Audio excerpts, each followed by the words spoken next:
I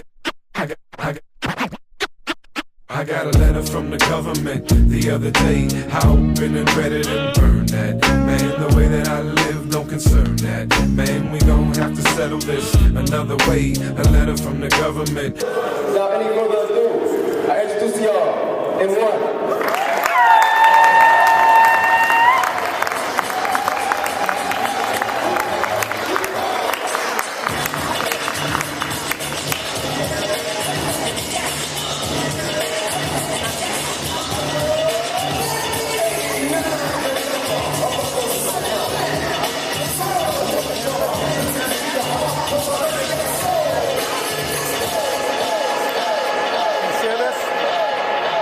Folks, there's two pieces here. Good job, Mr. DJ. How you doing?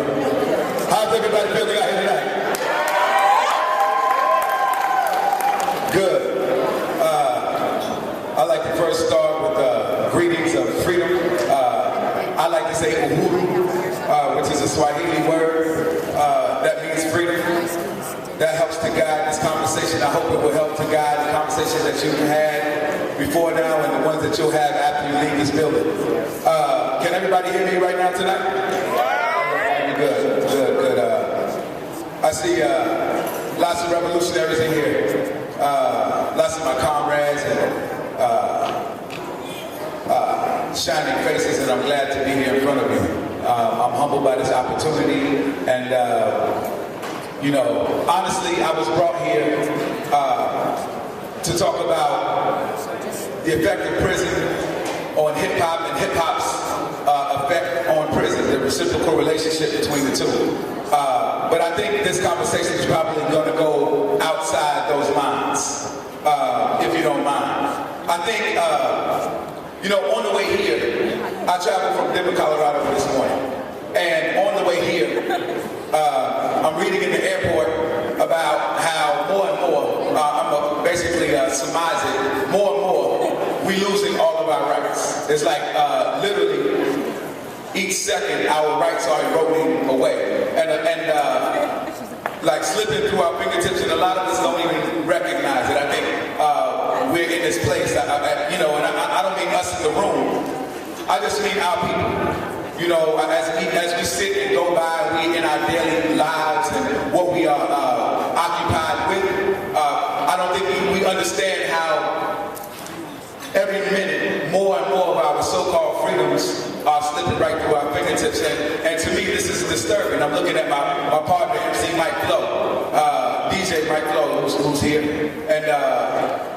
And we like, word, can you believe what they saying on the news? Yeah, they're saying that now, like, they don't have to read you your rights anymore, and on top of that, you know, if they declare it a war situation, then you really don't have any rights. They throw you underneath the jail. And I'm seeing the coded message of the United States trying to tell us how much rights we don't have. I found it alarming. I looked around at the other faces around me at my gate who were coming here to see if anybody registered like what that meant to them. You know, because to me, you know, it means a lot. I look at the world through political eyes. So for me, this isn't like entertainment. It's not CNN. A lot of people are entertained. You know, a lot of people have seen the last few days' events and the last week's events, and I've seen them tweet about how this is like a movie. Well, this ain't no movie. You know, this is our real life, and really what's happening to us is really happening. It may have been scripted, but it's really happening. You know what I mean? So, you know, to me, that's what I want to come to this place with. I want to come here talking about who's ready to make a sacrifice to change. I mean, believe me, they have a world set out in front of us that they have prepared long ago. It's like, how many of us are going to go into that place? Or how many of us are here now will recreate a new world devoid of the injustice that they've set up, the prisons, the lockdown, the lack of rights, because really that's like the next stage of what they have set up for our lives. More and more in a box, more inside the boxes that they've created. And so it's going to be us who dare to dream of a world outside of this world that's going to come up with it. You know, I was raised in a movement that taught door-to-door organizing. you know, door-to-door organizing. We would canvass our communities with leaflets, and we would be able to talk to the members of our community eye to eye. And we would ask the question, who's ready to come make something happen, you know, or who's ready to jump in and do some work, you know. I think we've lost a lot of that eye-to-eye connection, you know what I mean? The intensity, the urgency by which we see our future and our tomorrow as happening is not the same, you know, as today. And I you know, that's what my call is. That's what I've come here to look into your faces and see, even more than stand in front of the stage and talk about mass incarceration in a way, because you guys are inundated with statistics, with research and investigation. But it's really about who will dare to struggle and who will dare to win, because that's what we have left. That's all we have left. You know, we have as much theory as we can take. We have meeting after meeting after meeting. We have exercise after exercise, but really, we have to look at each other and ask each other who's ready to lay it down on the line so that tomorrow doesn't look like the one that they are planning for us. And so that's why I'm here, even more than anything. You know, last night in Denver, Colorado, I happened to be so-called celebrating America's right to smoke weed. I want to say, you know, for whoever wants to clap, fine, but to me, but I want to say that I find this as a huge diversion. I find it to be a huge diversion. I mean, it's a plant, man. You know, it grows, we got a right to do it, but let me tell you, this is not the priority over our freedom. Smoking weed does not take priority over whether we got to do small shit, we got to do it. You know, and I think we really got to prioritize what's important. Off the stage last night in Denver, Colorado, people, as stoned as they were, at the High Times Cannabis Cups, were celebrating 420, and for me, I said that 420 is not about the right to be able to inhale marijuana. It's about freedom. It's about our ability to be self-determining. And for a long time, this is what marijuana legalization was associated with. It was associated with a movement. It wasn't disassociated with it. It wasn't just about being stoned. It was about fighting the system that said we can't be free. We can't determine, you know, what is for us. So I want to keep that in sight of today while we're here. You know what I mean? I happened to be backstage after the show, and there's a new emerging artist named Snoop Lion. And so he was the keynote last night, and I went backstage and I happened to have a few words with Mr. Snoop Lion. And so as I stood backstage, I asked him, you know, when I told him, the first thing that I told him, and I hope you don't mind if I digress, it all matters. But the first thing I told him is that I think he's courageous. And why? Because it takes a lot of courage for artists to change their perspective and move in that way, even if it looks like it's put on. You know, it takes a lot for us to be able to talk to our community and say, look, I have a different idea than I had the day before. And to say, this is what I'm thinking today. A lot of us get stuck in old ideas and old ways. So I told him, hey, this is courageous. The idea that you are on this path and you want to talk about positivity is fantastic. However, at being a Rasta, what do you think about Israel? This is what I asked you last night. What do you think about Israel? What do you think? And we talked about the support that the United States gives to Israel and who the Palestinian people are. And how does that matter to Snoop? And you know, I could tell he looked at me puzzled in the smoke-filled room. Why would I, you know, be? But for me, you know, I know the time and the place to do what we need to do, and I knew that time was now, yesterday, for me and Snoop. And for me, I think a seed was planted that we all here have to hold him accountable for. That's right. We all here have to hold him accountable. You know, it's not his mission. It's like just like my mission is not my own. I'm a reflection of you. Just like Jasiri X's mission is not his own. He is of the people. We are the people. So we have to hold each other accountable. And that's what I want to challenge you to do. You know, and like I said, the whole reason why I bring up Snoop is because I think at the end of the day, it's not about smoking weed. It's about self-determination and our freedom. I started this road a while ago. I just wanted this. I went to Omaha, Nebraska, and went to visit a guy named so-called named David Rice. His name is Mondo now. He's a revolutionary who's been in Nebraska State Prison for over 40 years. One of his comrades who he's been there with, his name is Poindexter. And Mondo and Poindexter helped create the Black Panther Party in that area over in the 1960s. These brothers have been inside prison for over 40 years for a so-called crime that they didn't commit. I mean, we all know the story about political prisoners. But why this is important today is because I asked Mondo and Ed Poindexter the same thing that I asked Mutulu when I visited him and Mumia Abu-Jamal. And I said, well, what do you think? What do you think about the fact that, you know, we've been here, and I say we, meaning our community and our political prisoners have been here, and we don't really see any sign of us coming home. And we don't really see a movement that's formidable enough to shake the ground, to say that these innocent heroes of our community should not be where they are. Like, what do we think, you know? And for me, his answer was clear. He's put all of his stock in you. I think a lot of our OGs have given up the idea that they will ever see the outside of prison. And this is demoralizing. This has been demoralizing for me.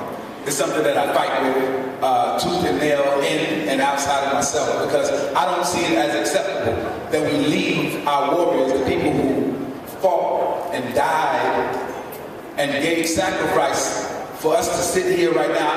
I find it's unacceptable to leave them behind enemy lines riding away. About 3 weeks ago,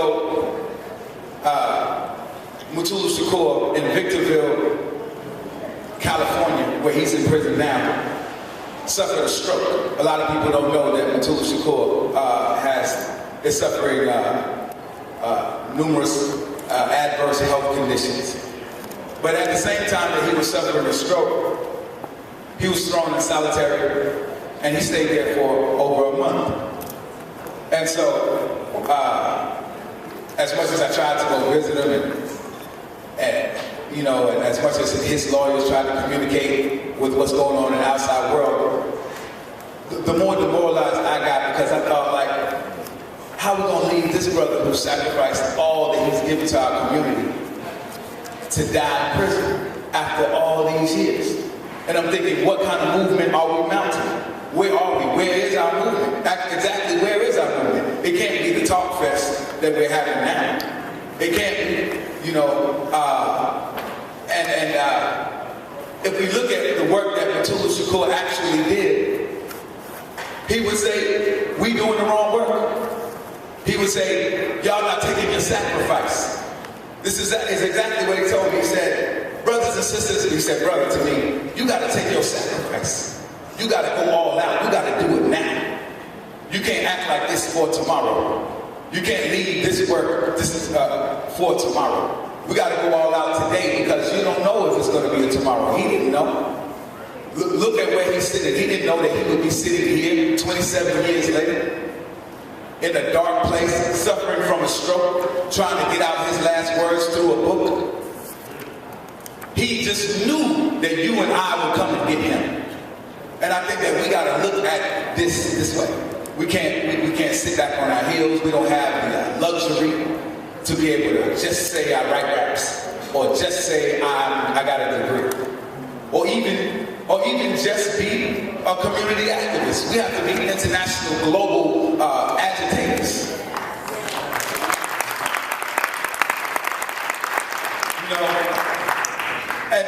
I just want to, you know, let me talk a little bit more. I mean,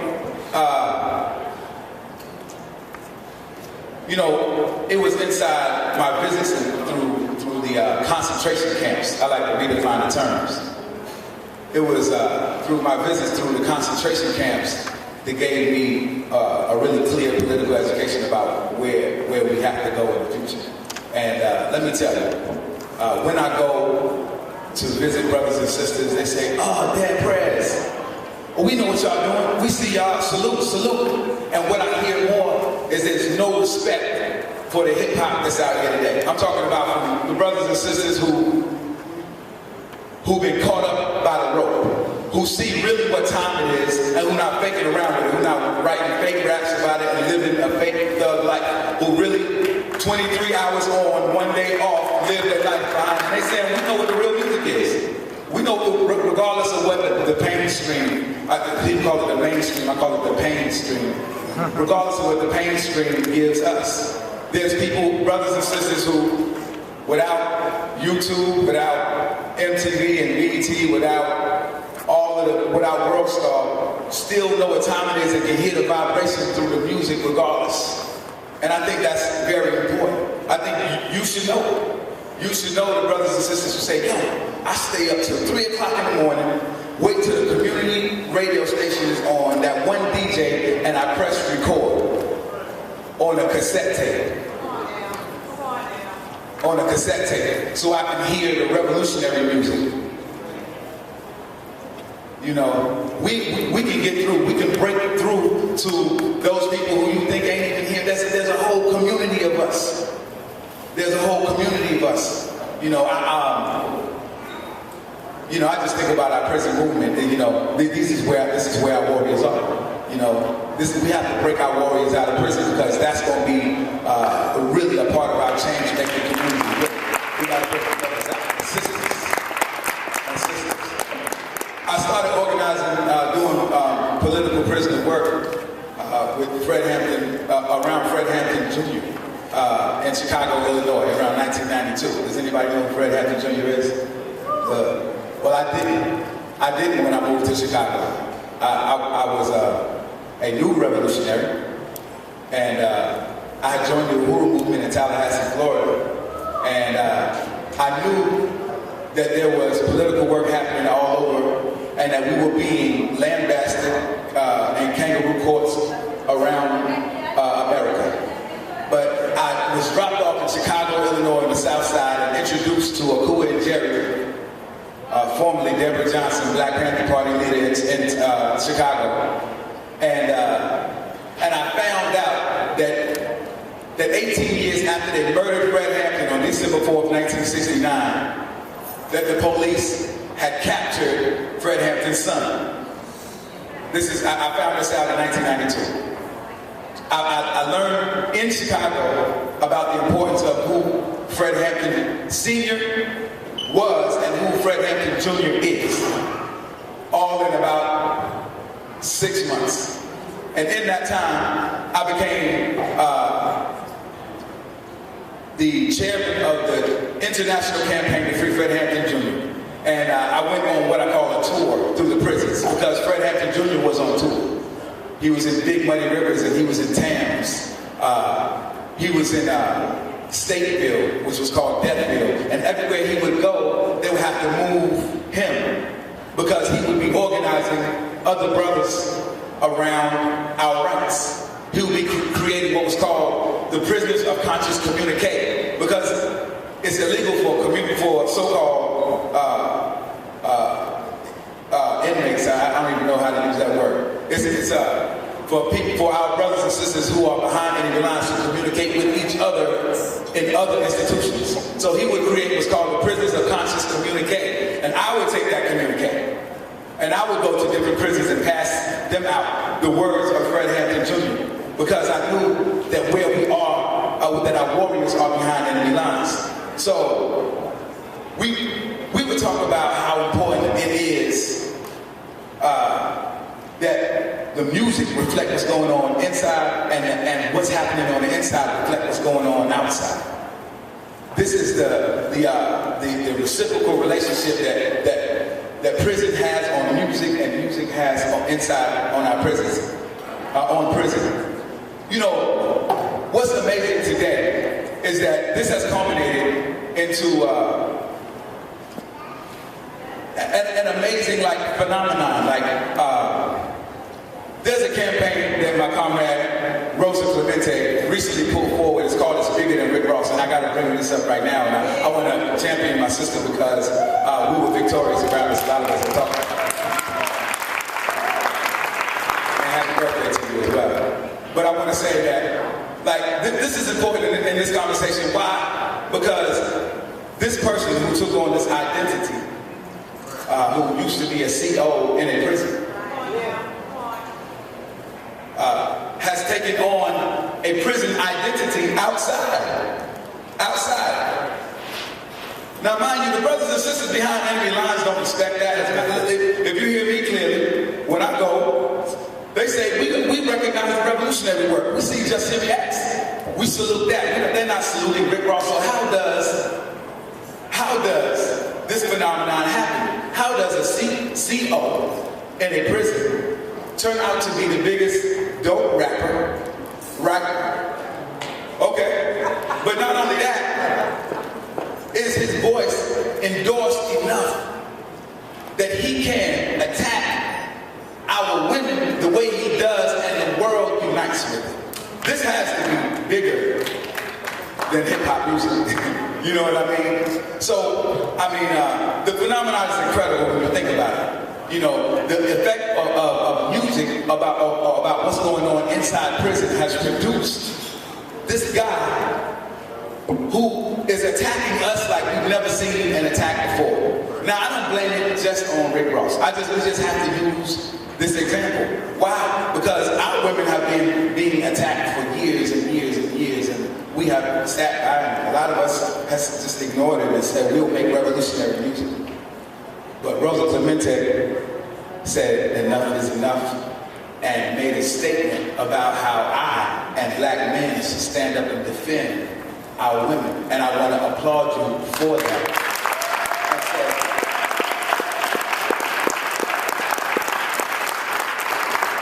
And say we got to turn out that relationship. We have to turn out the relationship that has said that this is what's coming from inside, from behind enemy lines. It was the courageousness that Rosa put forth that made me go to the brothers and sisters in Miami, Florida, my young G's, my 19-year-old brothers beside me and say, did you hear what that brother said? You have 6 sisters. Are you going to be okay with it? And you know what we ended up doing is coming to a new conclusion. Because for a lot of young people, they hadn't thought about how serious it could be that one of our sisters could be drugged, raped, attacked, verbally or physically, and nobody does anything about it. So when I was able to see this 19-year-old brother say, hold up, this ain't right. I'm making a song about it today. So I went from Miami to North Carolina and talked to another rapper and said, do you know that what happened to another 19-year-old rapper and said, do you know that this is happening? And mind you, I don't know where our heads are because, they're not clear on the lyrics that Rick Ross is saying. So when I'm introducing it, I'm late to the game. I don't even know the song. They're supposed to know the songs. But I'm saying this lyric happened and like, yo, are you serious? He's really talking about this, and so I just got to say, in support of my sisters and our sisters, we have a job to do. We have a job to do, and sometimes it's about me making a song, but a lot of times it's about us talking to each other and creating a real and genuine movement that's going to do more than one song can do, that can make a ripple bigger, that can help communities talk to one another about what the problems really are. Because I think that's what the real thing is. One song is cool and people can make a song that goes against what people are saying, but if we get to talking about it in our community, now when I go into the studios in Miami, artists are saying, oh, I ain't gonna say that on the track because did you hear about what happened to Ross? So we're changing our communication. This conversation that we've had, which has forced this kind of insincere apology to our sisters, because damn it was insincere, the apology that he gave. But it has changed the conversation that goes on in the writing of the raps in the studios around America and around the world. That's a victory. So, that's a victory. Clap to that. Look,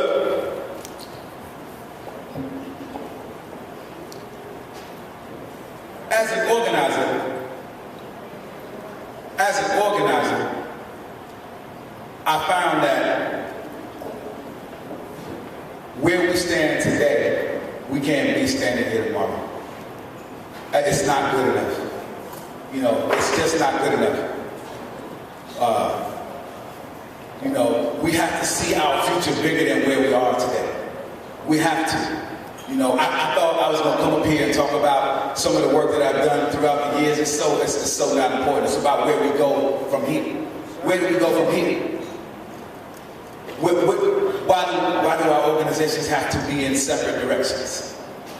Why do we have so many organizations doing the same work but going in separate directions?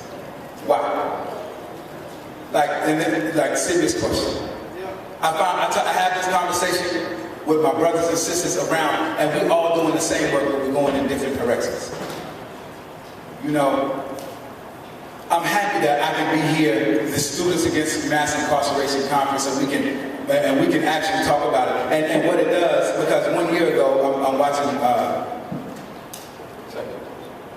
watching Johanna Fernandez, Dr. Johanna Fernandez, peace, who organized me here in DC around almost 1 year ago, correct? Right. April 24th. April 24th. Happy birthday, Mia. And so, what was so important about what happened last year was that I saw so many organizations who decided that we're going to do the same thing on the same day. I developed relationships with some of those people who have continued until now. Because we decided that aside from your organization or what your mission statement is or what your ideology is, that we can come together and we understand that not only will Mia being in prison is wrong, not only should he not be there, but the call to free all of our brothers and sisters should be on now, right now. All of it. When I say what's the call, free them all, it's real. We say what's the call, free them all, it means not only Mumia, Jamal, and Matulu, it means all of our brothers and sisters and our mothers. You know, I started out finding out that the crack in the system, or the cracks in the system happening mainly because of my personal life.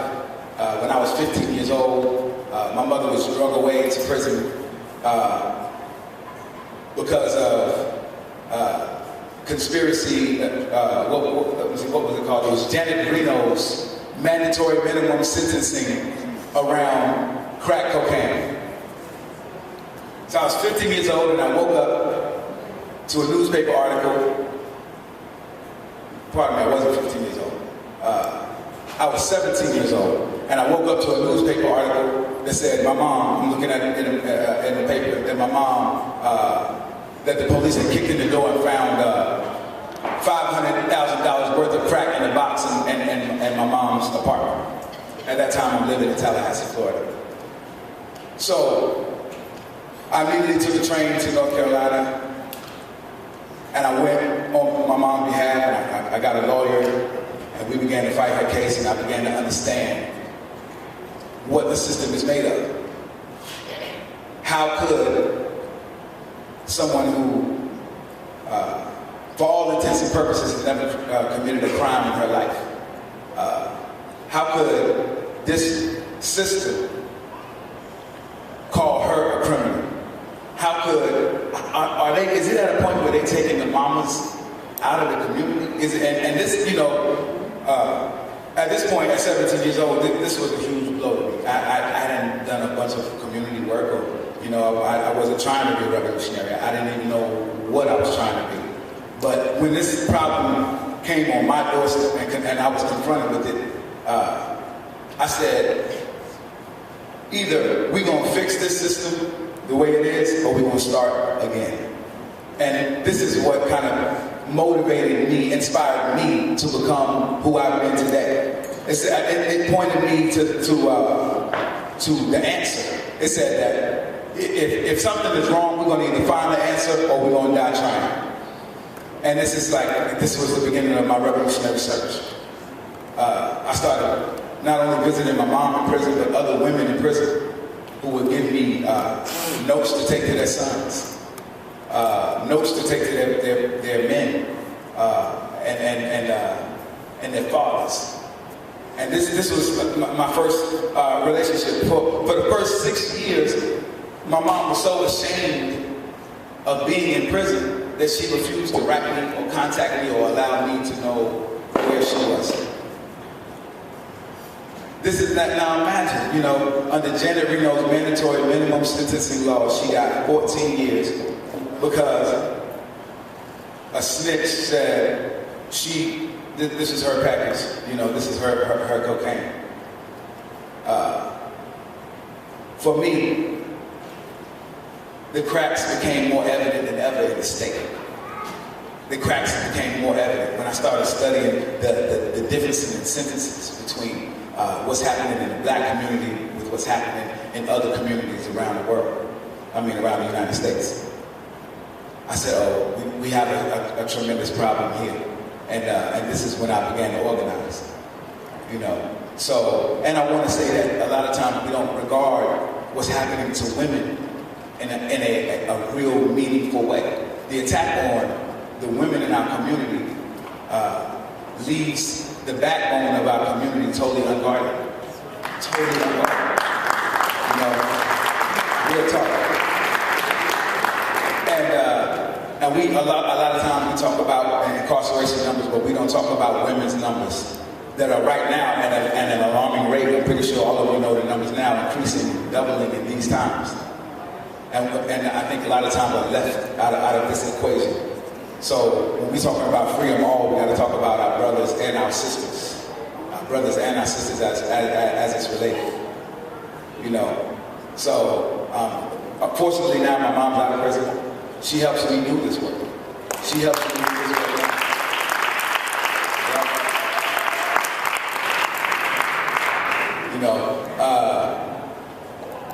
So I really want to applaud each and every one of you for being here and doing the work that you're doing. A lot of what I do is concentrated inside revolutionary culture. I call it revolutionary culture because we're cultural workers. We're not rappers. We are artists, but we are at a service to our movement. We have decided to take a sacrifice to talk about what's happening inside our movement in a way that will allow us to have the discussion even in our musical space. A lot of times our musical space is devoid of this conversation. There's times when we want to just sing and dance and forget about the world. But I really got to applaud the artists who take the sacrifice for social justice, who talk about social justice. And a lot of my favorite MCs, even though they don't call themselves revolutionaries, do just that. My favorite artists who talk about the world as we see it. And some of you might not even regard them as like revolutionary rappers, like, yes, Tupac did it, but so can I listen to the lyrics of Scarface and hear a reflection of our community. A lot of people leave these artists out of the picture. And a lot of times, there are people like Jasiri X, but then there are artists who sometimes take a stand. And we as a community have to know when to applaud that. A lot of times we say, oh, they're not with us, even if they made one song, then that's good enough. That gives us something to run with. That gives us a platform to go with. A lot of people say of Obama, they say, oh, he's a black man and he don't dance. So this gives me the opportunity to go and say, I have motivation. I can go in front of other black people and say, we can do this too. Well, I disagree. I think he does dance. But the example is there, is that we have to take our victories. I don't consider Obama a victory for us, but... No, he is not. No, he is not. But if our artist takes the time, if one of the artists who's in the mainstream takes the time to mention Trayvon Martin or Romarley Graham or Kamani Gray, even if he never does it again, we need to play that song. We need to say, what? Did you hear what he said in that song? A lot of us, we don't take our victories. We don't take the time to count the victories. We're too busy talking about the problem instead of taking the slight victories and holding them up and looking at them in the sunlight and celebrating that. Because that gives other people to see that we can celebrate. We can be victorious. We can be victorious, you know. So where we go from here? I think if we don't connect with each other in a real way, if we don't make real organization, like this was pulled together. This conference was pulled together, and I applaud it. I applaud it.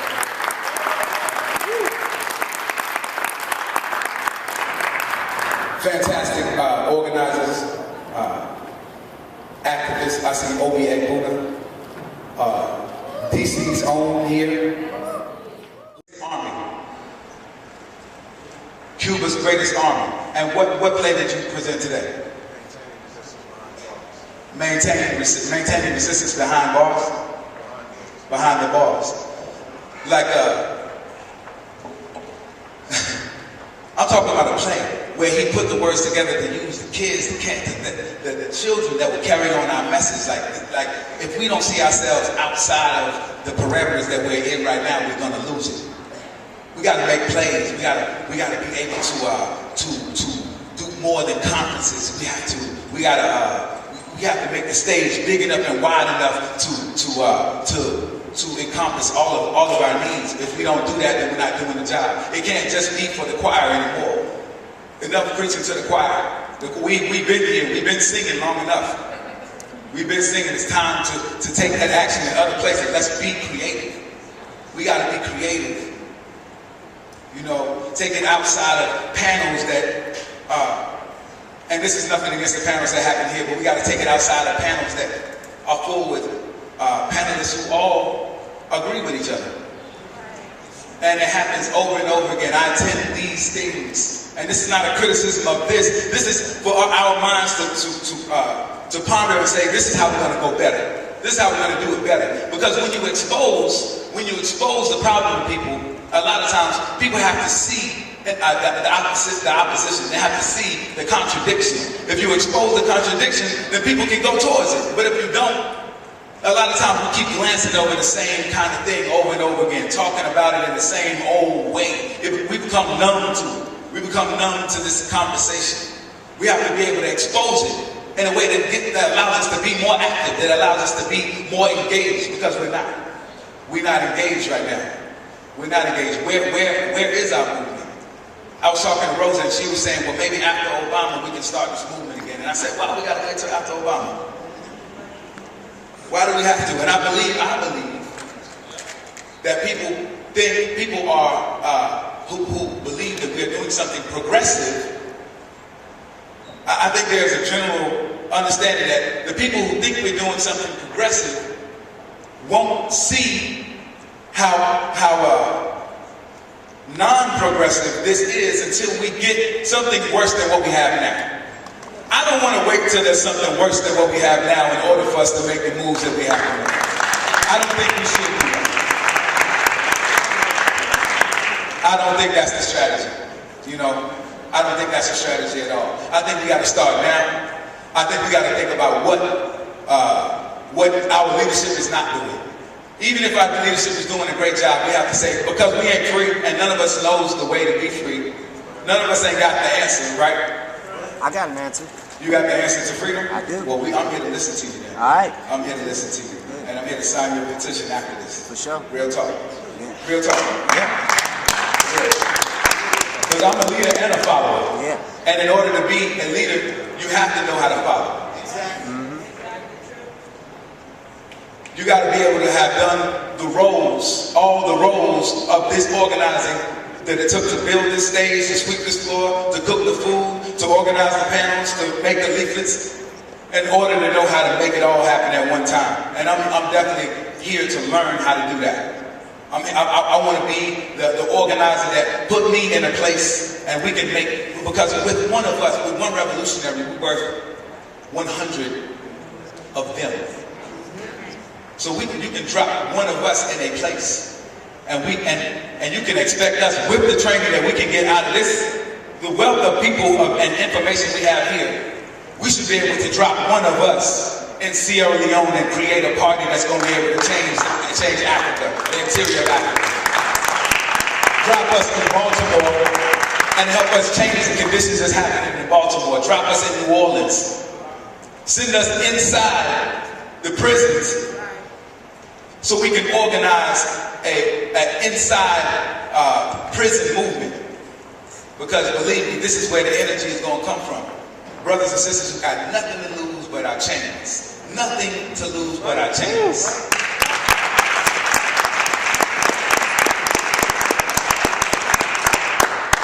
You know, in a song that I wrote called Sacrifice, I said,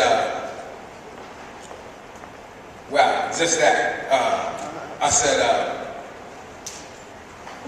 Swami Myers set him on fire. He was down with the BLA.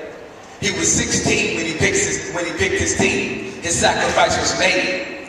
When I say sacrifice, I don't mean to do nothing stupid. Participation is the best education, said Huey Newton. Scared money don't make no money. That's what they say in the streets. And victory is so sweet versus the agony of defeat. I'd rather die on my knees and live as a coward up in the streets. And fuck dying, let's stop dying. If you quit it, then let's get free. The youth brigade, ever so brave, never get led to the slaughter. The next to change the future, we the best of the sons and daughters. My back to the wind, my feet to the ground, I'm putting it down for my crown. But not in a colony. Fuck them is my philosophy, that's what I'm about. I learned from the Palestinians and the Mexican EZLN. The government is down with imperialism, can't be your friend. They're bad boy politicians saying show me the Benjamins. But I'm throwing up RPG until the end. Take your sacrifice. And that's really what I want to leave you to today. Because you have to take your sacrifice.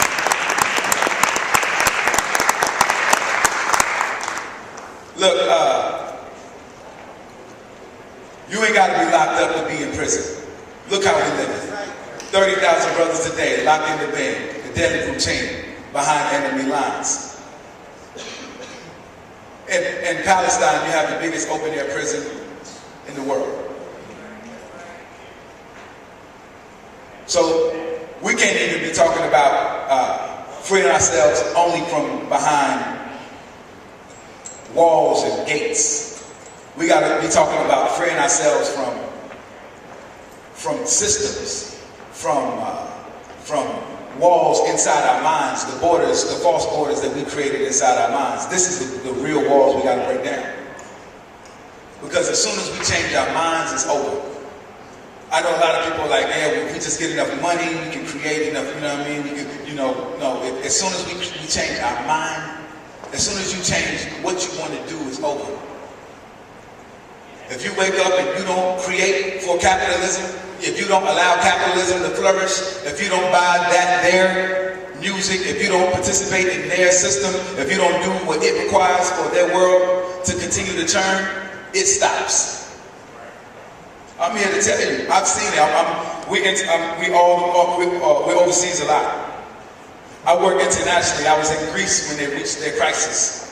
In Athens, Greece, I saw the people of Greece going inside their ancient ruins and their inside their museums and snatching the stuff off the wall and breaking the glass and taking the ruins and stuff out of the building. Why? Because the currency of Greece had become so useless that the only thing valuable was what the government had valued. So we're going to take this painting and we're going to take this statue and we're going to go home with it because other than that there was no use for money in the bank. We see what happened in Cyprus recently, where for over 2 weeks, their government shut down everything, wasn't even allowing any money to move. Do you think that's not going to happen here? And when they did allow them to have their own money, they said you can have $100 a day. I was in Germany watching this happen. This is about 2 weeks ago or more. And I watched it happen and I said, what if in the United States they took all of your money and said you could only have $100 every day? Or, like they did at the end of Cyprus, if you own more than a certain amount of money, we take all of that money and we donate that to our fund to rebuild this economy. I just want to say we're closer to this kind of life than you think. This is happening in Europe. This is happening in Spain. This is happening in Greece. This is happening in Cyprus. This is happening in Italy. The crisis of imperialism is everywhere. It's abounding. The crisis of imperialism is right now. This crisis of imperialism is happening in Boston. In Boston, what's happening is a crisis of imperialism. I don't want people to think this is incidental, personal things happening in our lives. This is a part of the crisis of imperialism. Because all along the way, this diversion allows them to pass regulation that takes more and more of your rights away while they're doing what they're doing. I mean, don't get me wrong, my hat and my condolences go out to people who lost family and lives and who are going through hardship, and I wouldn't wish it on my worst enemy. But a lot of times we go around and we think to ourselves, I'm glad it's not me. Or I sure don't want to be the one that's in it when the time comes. I don't want to be the one. But let me tell you, somebody's going to be in that time. Somebody's going to face the time that you don't want to see. The time where there's a scarcity and a crisis that we have to live and react to. So let's not be reactionaries. Let's not be reactionaries. You know? In this time of imperialism's crisis, the worst thing you want to be is a reactionary. We want to be revolutionaries. We want to have the long view. We want to have the 5, the 10, the 20-year view. We want to see the system not only if it breaks down, when it breaks down. We want to see the long view outside of the system. Don't be reactionary and get caught up in today, in about what might happen tomorrow. You got to think about what's going to go on the day after tomorrow, and prepare yourself and ask yourself, where do you want to be? Some people have made a conscious decision. Oh, I side with the state. Some people say, oh, I know what side I'm on. You know, I want to be in. You know, it's so funny. I'll be in the barbershop and a young person will see me and they'll say, oh, they'll recognize me as part of hip hop. And they'll recognize hip-hop as a function of the Illuminati. And they'll ask me, hey, M, what can I do to be, how can I get in the Illuminati? This is a real conversation that I have in barbershops.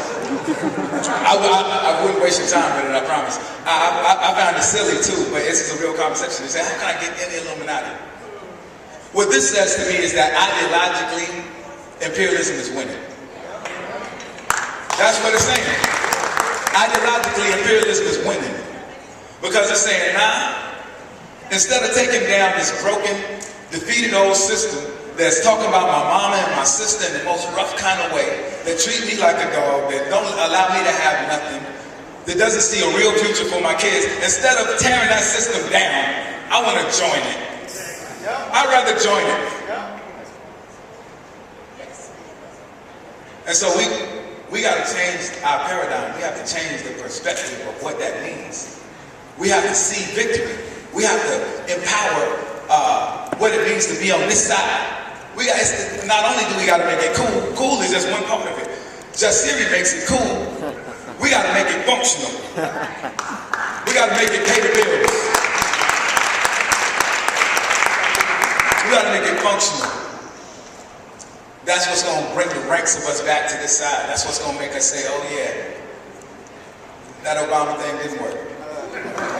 So maybe we need to have our own organization, and maybe we need to have our own, we need to govern ourselves. What's the matter with governing ourselves? What's the matter with saying what our educational curriculums are? What's the matter with it? When they shut down all the elementary schools in Chicago, why don't we just have open air elementary schools around the world? We don't need their walls. We don't need their walls and their rooms. We can create it. The Black Panther Party showed us as a blueprint. They were right. They were just defeated. They were right. They weren't wrong. They were just defeated. So, with that being said, I'm getting my cue that this is. I'm supposed to wrap it up. I'm coming to sign your petition, but more than anything, I want to say that I work for the people, and the streets is my office. I want to say I work for the people, and the streets are my office. That's where you find me. That's where you find me.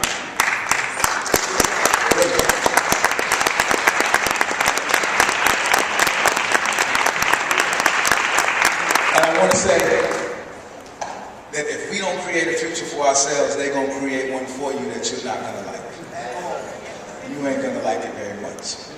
So let's fight for our freedom. Let's fight for what's happening in our minds. Let's be self-determined. Let's win. Let's be victorious. Ooh, freedom.